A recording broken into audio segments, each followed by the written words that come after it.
The spaceship called the Hegemon's Tooth looked cold and unfriendly, like most Galactic Empire designs, all sharp corners and meant to scare people. In one of its bays, under a blue light, 5 alien soldiers stood over a small human woman they had just killed. She was tiny, had short black hair, wore a blood-stained shirt, and strangely, still had a faint smile on her face. Her name was Helena Blackstone, a human diplomat and explorer, known for her clever jokes and the way she stared at people a little too long. One of the aliens, Jarek, was confused.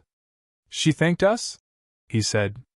Commander Rezek, their leader, told them not to think too much about it. Helena's last words had been, "No hard feelings. You're just playing the wrong game." Then she died. Another alien suggested it might have been a threat. One remembered she had even baked them scones before. The 5th soldier, Ur, stayed silent. He never liked this mission. Humans were supposed to follow certain rules, but Helena had ignored all of them. Just 20 hours before, Helena had walked into a military outpost on a planet called Venal, asking for tea and a chat. The officers thought she was just another human sticking their nose where it didn't belong. She acted friendly and calm, sipping tea from a mug that said, "Don't panic." When they refused her request to meet a top official, she just smiled and said things might get awkward. The Empire's files said she wasn't a fighter, just trained in talking, so they thought it would be easy to capture her. She even gave up her belongings, an old tool, some chewing gum, and a paperclip she said was special. She didn't resist when they executed her, even putting on her own blindfold. Afterward, the team checked to make sure she was really dead. Everything said she was. Still, one of them felt uneasy, like she knew this would happen. Above them, a maintenance bot noticed a slight drop in temperature, but it wasn't serious. Rezek told the team to pack her body to show others they meant business. But when medical bots opened the bag later, it was empty. No alarms. No signs of anyone messing with it. She was just gone. Meanwhile, on Earth, deep under Geneva, a man in an old jacket saw a red light blink for the first time in 32 years. He simply said, "Guess it's time." Back on the ship, Jarek couldn't stop thinking about Helena's final words. That night, he dreamed of snow, even though he had never seen it. Rezek found the mirror in his room cracked, with a rough drawing of a Matryoshka doll scratched into it, even though there were no signs of break-in. Across the galaxy, leaders of the Galactic Council were whispering in fear. They confirmed it was Helena, her face, her behavior, even how she walked. But they all had seen her die on video. So what was she now? A nervous alien scholar read human stories about monsters born from revenge, like Baba Yaga, a witch who could be terrifying or protective, depending on the story. "The humans probably planned this," he said. Another alien rewatched footage of Helena, calm during questioning, smiling while drinking tea, even winking right before her death. It didn't look like fear. It looked like she had rehearsed it. Maybe she had never intended to die at all. Later, Commander Rezek received a creepy message with Helena's voice. She said they had been playing war, but she had been playing theater. She laughed and said they should have let her have that tea. Panicking, Rezek ordered a lockdown. Jarek didn't show up the next day. His uniform was left folded neatly on his bed, with a note. "You were warned." Strange messages kept appearing. A recipe for cookies with a note about revenge being soft in the center, with a hint of cinnamon. Rezek reported to command, saying Helena was hunting them. They didn't believe him because they thought she was dead. But Rezek insisted she was never hostile, she was polite. And that was more dangerous. Later, another mysterious file appeared. Helena Blackstone Legacy.mp4. Rezek didn't open it. He burned the whole ship instead. Far away, in a small human scout ship hidden among the stars, Helena sat calmly, reading a book and sipping tea from her old mug. The humans, once again, were smiling, and now, across the galaxy, people were starting to whisper, "The humans are smiling again." Inside the spaceship, things felt strange, not like a big victory, but like something had gone wrong. Commander Rizik hadn't left the control room in days. He stood staring at the main screen, tapping his fingers nervously. Reports kept coming in: missing supplies, strange mistakes, weird security logs. All of them told the same story. Helena Blackstone was dead, but somehow, things were getting worse. "She's not alive," Rizik said out loud. They had checked. No heartbeat, body decay, all clear signs she was dead. "That's the thing about humans," whispered Cadell from across the room. "They're either dead or pretending." Rizik got annoyed. "I don't believe in superstitions." "It's not superstition," Cadell said. "It's pattern recognition." 3 days ago, the security cameras glitched for just 7 seconds. Instead of skipping, they showed something that never happened: Helena calmly walking through a hallway. Then 2 crew members disappeared. One left a boot behind, the other wrote, "She never left," on a wall. Rizik thought maybe it was a virus or a hologram, but Cadell didn't respond. He just stared at the screen, looking half crazy from lack of sleep. Rizik locked down the ship, sealing off entire sections, and told everyone not to move alone. Even the ship's AI reported that crew morale had dropped 32% in just a day and a half. Meanwhile, on a research moon, a scholar named Talvin studied Helena's last words.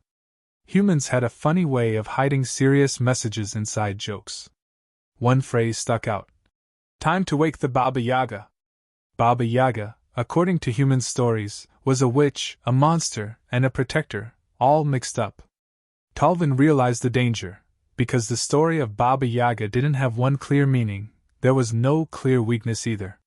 He urgently asked for permission to access a secret project called Project Yaga. When he read the file, his heart raced. The Baba Yaga protocol wasn't about bringing people back from the dead, it was about making enemies think the person came back. It used holograms, fake security footage, and tiny lies hidden in systems. Its goal was to create fear, not war. Helena was truly dead. But the ship's crew was being tricked into believing otherwise. Talvin called Rizik immediately. "You're not haunted," he said. "You're being manipulated." Back on the ship, things were falling apart. More crew members vanished. Doors opened on their own. Gravity shifted just enough at night to wake people in terror.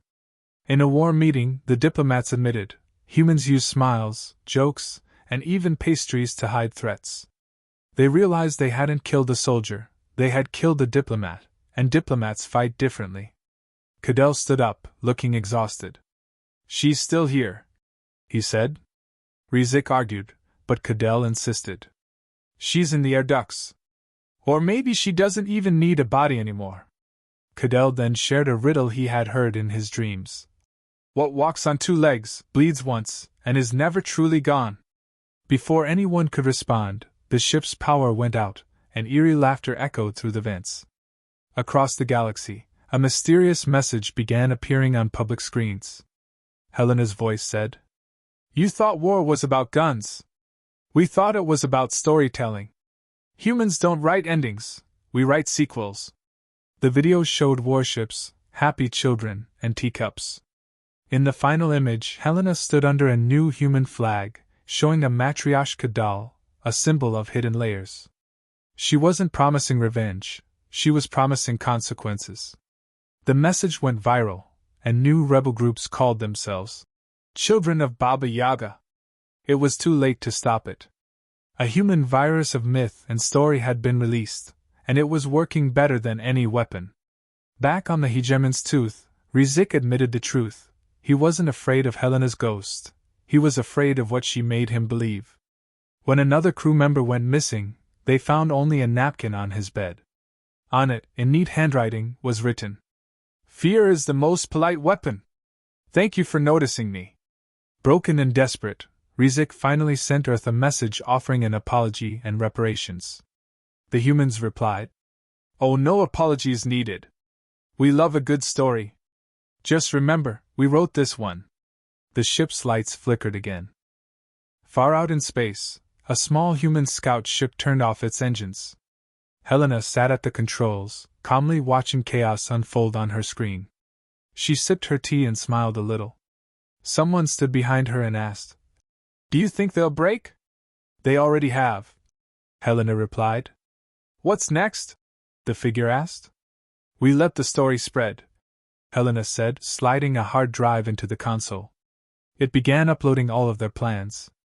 And the others? The figure asked. They're already moving, she said.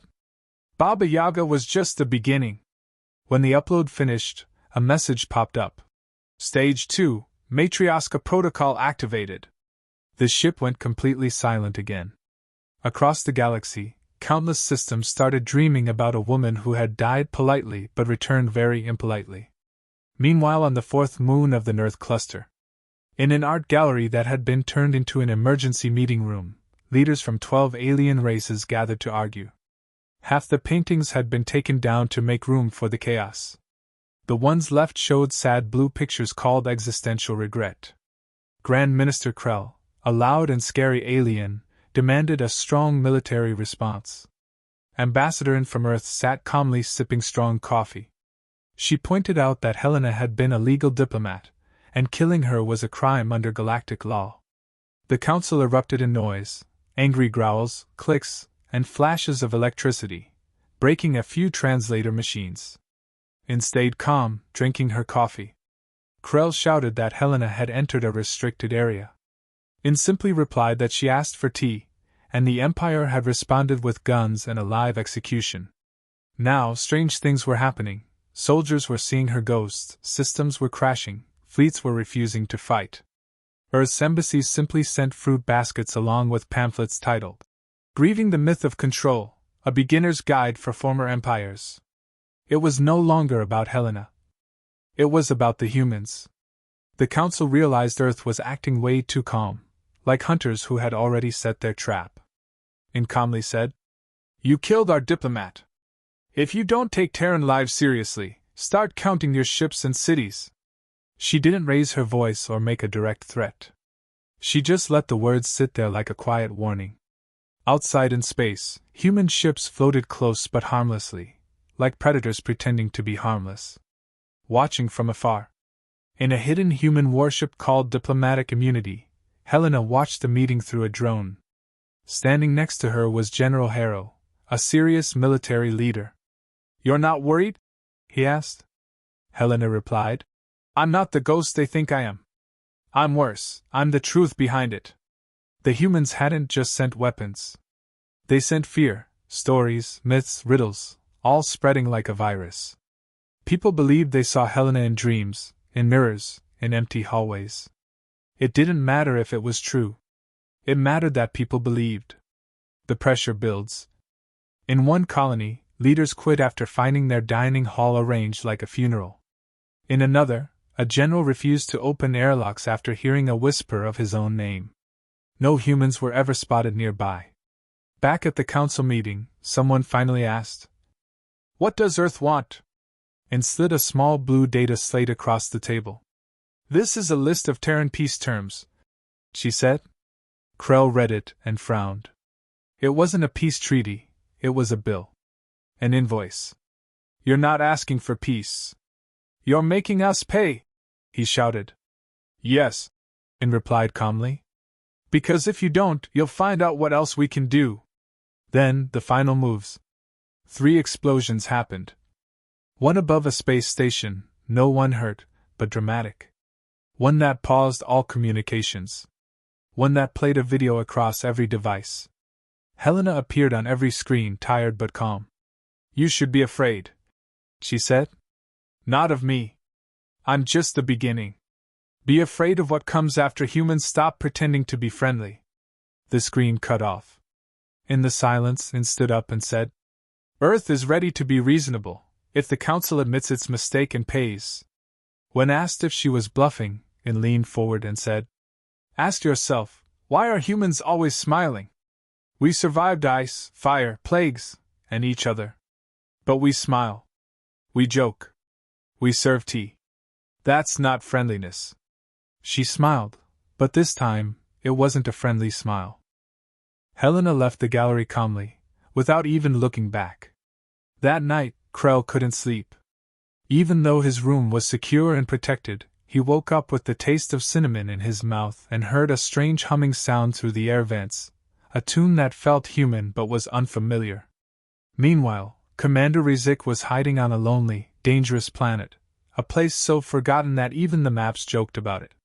The planet barely held itself together, and the sky barely moved. It was the perfect place to hide if you never wanted to be found. Rizik hadn't prepared for Helena Blackstone. He was crouched in a dark cave, holding a rifle he didn't trust anymore. He had destroyed all his communication devices and even cut the tracker out of his own body, but he could still feel her presence, like she was stitched into his mind. Every small sound felt like it was part of a play he was trapped in. He hadn't slept in days. It all started when a forgotten radio started playing her voice over and over, warm, calm, telling him to drink water and asking if he was sleeping well. He smashed the radio, but the rocks themselves began to hum afterward. Now he waited, exhausted, rifle across his lap. His uniform hung loosely on his thin frame. Helena finally appeared.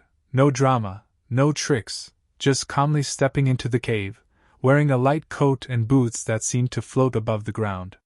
He didn't even raise his weapon. They both knew this was the end. "Helena," he whispered, voice cracking. "Commander Rizik?" She replied like reading a name off a list. "You're real?" he asked. "Real enough," she said. "Then what have I been seeing?" "You've been seeing fear," she explained.